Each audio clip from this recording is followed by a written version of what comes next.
இறை இயேசுவில் அன்பார்ந்த இணையதள தோழமைகளை, உங்களை இயேசுவின் இனிய நாமத்தில் அன்புடன் வாழ்த்துகின்றேன். நாம் ஒரு வருட திருவிவிலிய வாசிப்பு திட்டத்தில் இன்றைக்கு நாள் 52. இன்றைய வாசிப்பதற்கான பகுதி எண்ணிக்கை அதிகாரம் 1, இணைச்சட்டம் அதிகாரம் 1, திருப்பாடல்கள் அதிகாரம் 85. எண்ணிக்கை அதிகாரம் 1. இஸ்ரவேலர் எகிப்து நாட்டிலிருந்து வெளியேறிய 2ஆம் ஆண்டு 2ஆம் மாதம் முதல் நாளன்று சீனாய் பாலை நிலத்தில் சந்திப்பு கூடாரத்தில் ஆண்டவர் மோசேயுடன் பேசினார். அவர் கூறியது: இஸ்ரேல் மக்கள் கூட்டமைப்பில் உள்ள ஆண்கள் அனைவரையும் அவர்கள் குடும்பங்கள் மூதாதையர் வீடுகளின் பெயர்கள் எண்ணிக்கைப்படி தலைக்கட்டு வாரியாக கணக்கெடுங்கள். இஸ்ரேலில் 20 அதற்கு மேலோ வயதுடைய போருக்கு செல்லத்தக்க அனைவரையும் அணி அணியாக நீயும் ஆரோனும் எண்ணுங்கள். ஒவ்வொரு குலத்திலிருந்தும் ஒருவன் உங்களோடு இருப்பான். அவன் தன் மூதாதையரின் வீட்டு தலைவனாக இருக்க வேண்டும். உங்களுக்கு துணை நிற்க வேண்டியவர்களின் பெயர்களாவன: ரூபன் குலத்திலிருந்து எலிச்சூர், இவன் செதேயூர் மகன். சிமியோன் குலத்திலிருந்து செலுமியேல், இவன் கர்ச்சத்தாய் மகன். யூதா குலத்திலிருந்து நகுசோன், இவன் அம்மினதாபின் மகன். இசக்கார் குலத்திலிருந்து நெத்தனியேல், இவன் சூவார் மகன்.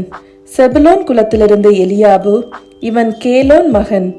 யோசேப்பின் மைந்தருள் எப்ராயிம் குலத்திலிருந்து எலிசாமா, இவன் அம்மி கூதின் மகன். மனாசி குலத்திலிருந்து கமாலியேல், இவன் பெதாசூரின் மகன். பென்யமின் குலத்திலிருந்து அபிதான், இவன் கிதையோனின் மகன். தான் குலத்திலிருந்து அகியாசேர், இவன் அம்மிசத்தாயின் மகன். ஆசேர் குலத்திலிருந்து பஹியேல், இவன் ஓக்ரானின் மகன். காத்து குலத்திலிருந்து எல்யாசாபு, இவன் தெகுவேலின் மகன். நப்தலி குலத்திலிருந்து அஹிரா, இவன் ஏனானின் மகன். மக்கள் கூட்டமைப்பிலிருந்து தேர்ந்தெடுக்கப்பட்டவர்கள் இவர்களே. இவர்கள் தங்கள் மூதாதையர் குலங்களின் முதல்வர்களும் இஸ்ரேலில் 1000 தலைவர்களும் ஆவர். பெயர் குறிக்கப்பட்ட இவர்களை மோசேயும் ஆரோனும் தங்களுடன் சேர்த்து கொண்டனர். 2ஆம் மாதம் முதல் நாளன்று அவர்கள் மக்கள் கூட்டமைப்பு முழுவதையும் ஒன்று கூட்டினர்.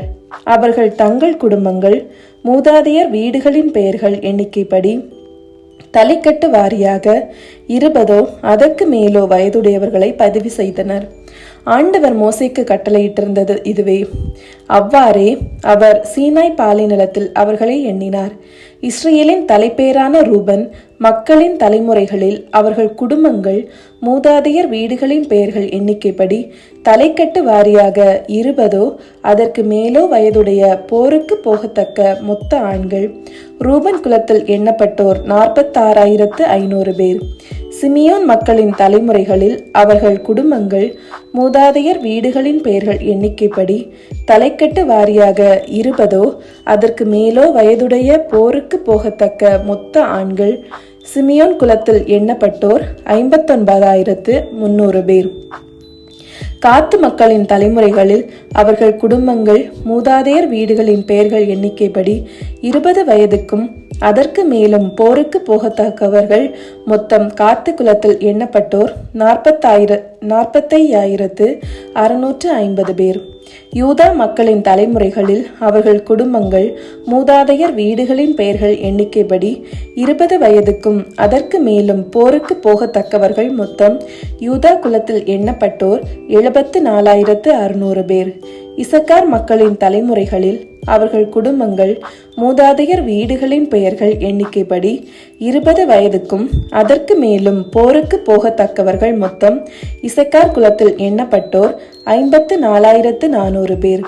செபுலோன் மக்களின் தலைமுறைகளில் அவர்கள் குடும்பங்கள் மூதாதையர் வீடுகளின் பெயர்கள் எண்ணிக்கைப்படி 20 வயதுக்கும் அதற்கு மேலும் போருக்கு போகத்தக்கவர்கள் மொத்தம் செபுலோன் குலத்தில் எண்ணப்பட்டோர் 57,400 பேர். யோசேப்பின் மைந்தருள் எப்ராயிம் மக்களின் தலைமுறைகளில் அவர்கள் குடும்பங்கள் மூதாதையர் வீடுகளின் பெயர்கள் எண்ணிக்கைப்படி 20 வயதுக்கும் அதற்கு மேலும் போருக்கு போகத்தக்கவர்கள் மொத்தம் எப்ராயிம் குலத்தில் எண்ணப்பட்டோர் 40,500 பேர். மனாசே மக்களின் தலைமுறைகளில் அவர்கள் குடும்பங்கள் மூதாதையர் வீடுகளின் பெயர்கள் எண்ணிக்கைப்படி 20 வயதுக்கும் அதற்கு மேலும் போருக்கு போகத்தக்கவர்கள் மொத்தம் மனாசே குலத்தில் எண்ணப்பட்டோர் 32,200 பேர்.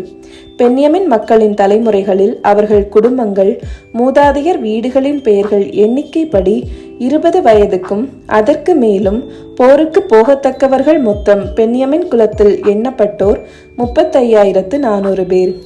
தான் மக்களின் தலைமுறைகளில் அவர்கள் குடும்பங்கள் மூதாதையர் வீடுகளின் பெயர்கள் எண்ணிக்கைப்படி 20 வயதுக்கும் அதற்கு மேலும் போருக்கு போகத்தக்கவர்கள் மொத்தம் தான் குலத்தில் எண்ணப்பட்டோர் 62,700 பேர்.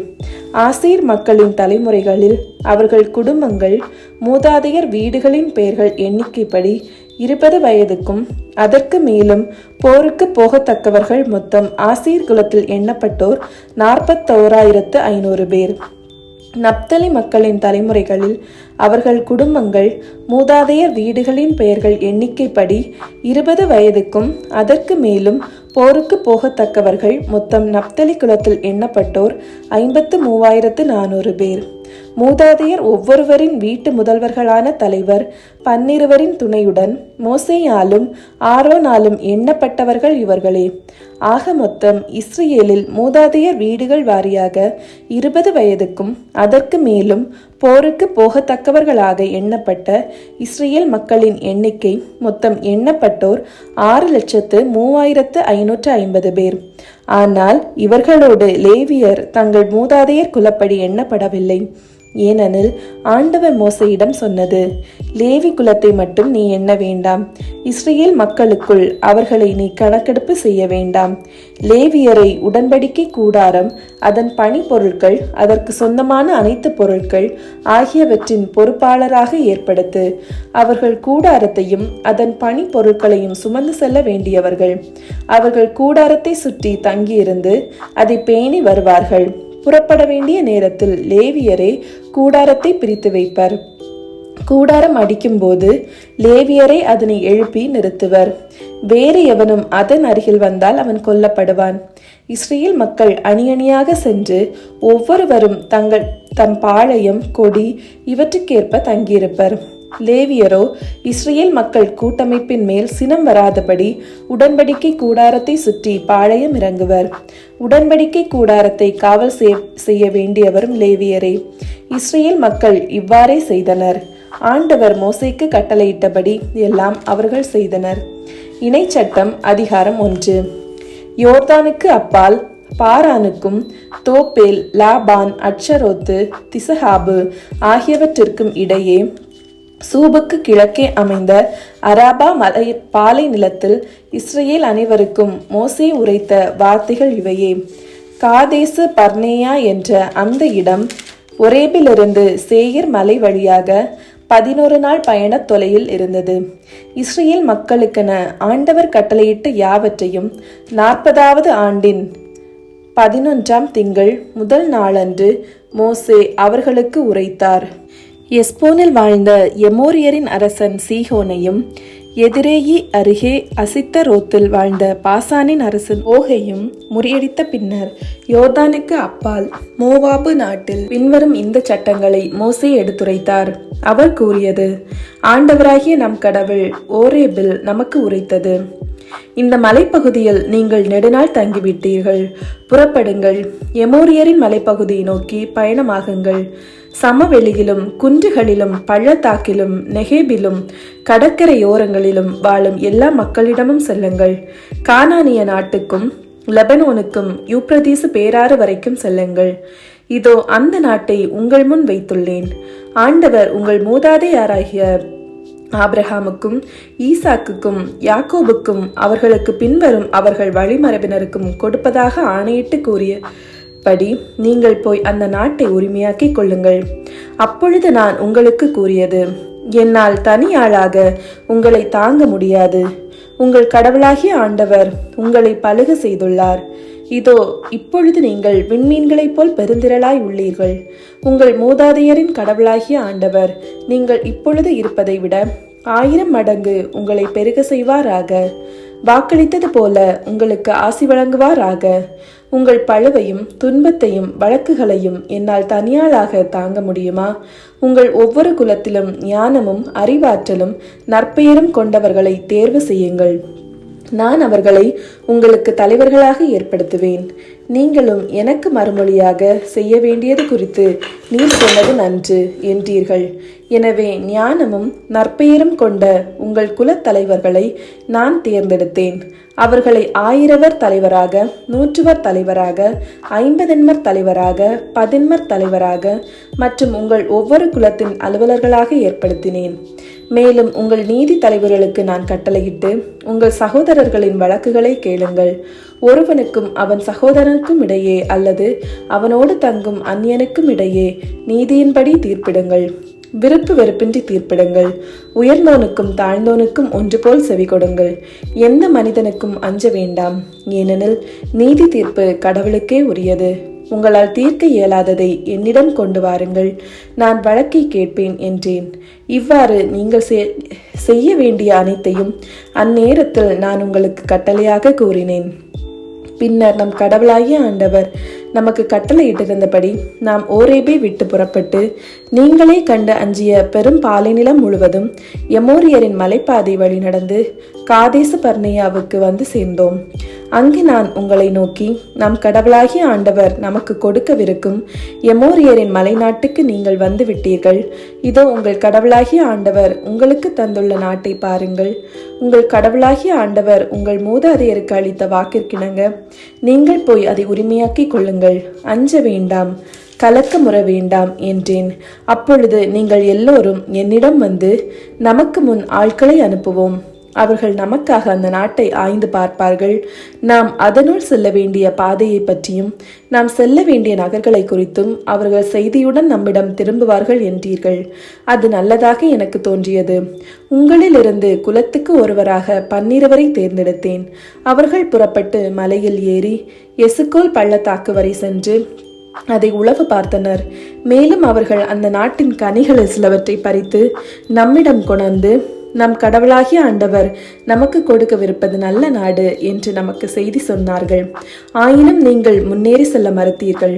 மாறாக உங்கள் கடவுளாகிய ஆண்டவருடைய வார்த்தைக்கு எதிர்ப்பு தெரிவித்தீர்கள். உங்கள் கூடாரங்களில் நீங்கள் முறுமுறுத்து, ஆண்டவர் நம்மை வெறுத்ததால் நம்மை அழிக்கும்படி எமோரியரிடம் கையளிப்பதற்காக எகிப்து நாட்டிலிருந்து புறப்பட்டு வர செய்துள்ளார். நாம் எங்கே போவது? நம்மை விட வலிமையிலும் உயரத்திலும் மிகுந்த மக்களையும் அவர்களுடைய வானளாவிய மதில்கள் கொண்ட மாபெரும் நகர்களையும் மற்றும் ஏனாக்கின் புதல்வர்களையும் அங்கு கண்டோம் என்று சொல்லி நம் சகோதரர்கள் நம் உள்ளங்களை கலங்கடித்தார்களே என்று கூறினீர்கள். ஆனால் நான் உங்களுக்கு சொன்னேன், நீங்கள் கலக்கமுற வேண்டாம், அவர்களுக்கு அஞ்சவும் வேண்டாம். உங்களுக்கு முன்னே செல்கின்ற உங்கள் கடவுளாகிய ஆண்டவர் நீங்கள் காண எகிப்தில் எல்லாவற்றிலும் அவர் செய்தது போலவே இப்பொழுதும் உங்களுக்காக போர் புரிவார். பாலை நிலத்தில் நீங்கள் நடந்து வந்த வழிகளெல்லாம் இங்கு வந்து சேரும் வரை ஒருவன் தன் மகனை தூக்கி செல்வது போல உங்கள் கடவுளாகிய ஆண்டவர் உங்களை தூக்கி வந்ததை கண்டீர்களே. ஆயினும் இவற்றுக்கு பின்னும் உங்கள் கடவுளாகிய ஆண்டவரை நீங்கள் உறுதியுடன் பற்றி கொள்ளவில்லை. பாளையம் இறங்க தக்க இடத்தை உங்களுக்காக தேடவும், நீங்கள் செல்ல வேண்டிய வழியை உங்களுக்கு காட்டவும் இரவில் நெருப்பிலும் பகலில் மேகத்திலும் உங்கள் முன் அவர் நடந்து சென்றாரே. ஆகையால் உங்கள் முறையீட்டு குரலை கேட்டு கடுஞ்சினமுற்று ஆண்டவர் ஆணையிட்டு கூறியதாவது, உங்கள் மூதாதையருக்கு கொடுப்பதாக நான் வாக்களித்த நல்ல நாட்டை இந்த கெட்ட தலைமுறையின் மனிதருள் எவனும் காணப்போவதில்லை. எப்புன்னேயின் மகனாகிய காலேபு மட்டும் அதை காண்பான். அவன் நடந்து வந்த நாட்டை அவனுக்கும் அவன் புதல்வருக்கும் நான் கொடுப்பேன். ஏனெனில் அவன் ஆண்டவரை முற்றிலும் பின்பற்றினான். அன்றியும் உங்கள் பொருட்டு ஆண்டவர் என் மீது சினம் கொண்டு நீயும் அங்கு போக மாட்டாய். நூனின் மகனும் உன் ஊழியனுமாகிய யோசுவா அங்கு செல்வான். நீ அவனை உறுதிப்படுத்து, ஏனெனில் அவன் இஸ்ரேல் அதை உரிமையாக்கி கொள்ளுமாறு செய்வான். இவர்கள் கடத்தி செல்லப்படுவர் என்று நீங்கள் குறிப்பிட்ட உங்கள் சிறுவரும் இன்று வரை நன்மை தீமை பற்றி அறிவற்ற உங்கள் புதல்வரும் அதனுள் செல்வர். அவர்களுக்கு அதை நான் கொடுப்பேன். அவர்கள் அதை உரிமையாக்கி கொள்வார்கள். நீங்களோ புறப்பட்டு செங்கடல் நெடுஞ்சாலை வழியே பாலை நிலத்துக்கு பயணமாகுங்கள் என்றார்.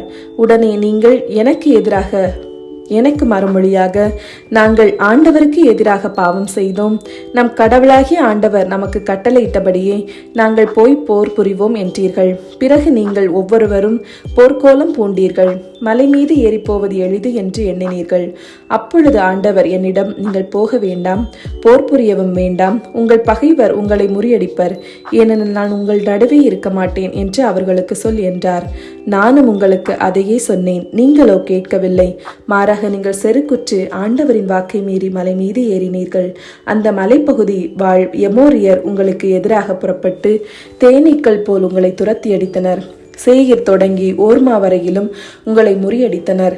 அப்பொழுது நீங்கள் திரும்பி வந்து ஆண்டவர் முன் அழுதீர்கள். ஆனால் ஆண்டவர் உங்கள் குரலை கேட்கவில்லை, உங்களுக்கு செவிசாய்க்கவும் இல்லை. இவ்வாறு நீங்கள் பல நாட்கள் காதேசில் தங்க நேர்ந்தது. பாடல்கள் அதிகாரம் 85. ஆண்டவரே, உமது நாட்டின் மீது அருள் கூர்ந்தீர். யாக்கோபினரை முன்னைய நன்னிலைக்கு கொணர்ந்தீர். உமது மக்களின் குற்றத்தை மன்னித்தீர். அவர்களின் பாவங்கள் அனைத்தையும் மறைத்து விட்டீர். உம் சினம் முழுவதையும் அடக்கி கொண்டீர். கடுஞ்சீற்றம் கொள்வதை விலக்கி கொண்டீர். எம் மீட்பராம் கடவுளே, எங்களை முன்னைய நன்னிலைக்கு கொணர்ந்தருளும். எங்கள் மீது உமக்குள்ள சினத்தை அகற்றிக் கொள்ளும். என்றென்றுமா எங்கள் மேல் நீர் சினம் கொள்வீர். தலைமுறை தோறுமா உமது கோபம் நீடிக்கும். உம் மக்கள் உம்மில் மகிழ்வுறுமாறு எங்களுக்கு புத்துயிர் அளிக்க மாட்டீரோ? ஆண்டவரே, உமது பேரன்பை எங்களுக்கு காட்டியருளும். உமது மீட்பையும் எங்களுக்கு தந்தருளும்.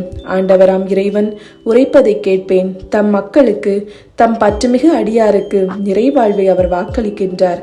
அவர்களோ மடமைக்கு திரும்பி செல்லலாகாது. அவருக்கு அஞ்சி நடப்போருக்கு அவரது மீட்பு அண்மையில் உள்ளது என்பது உறுதி.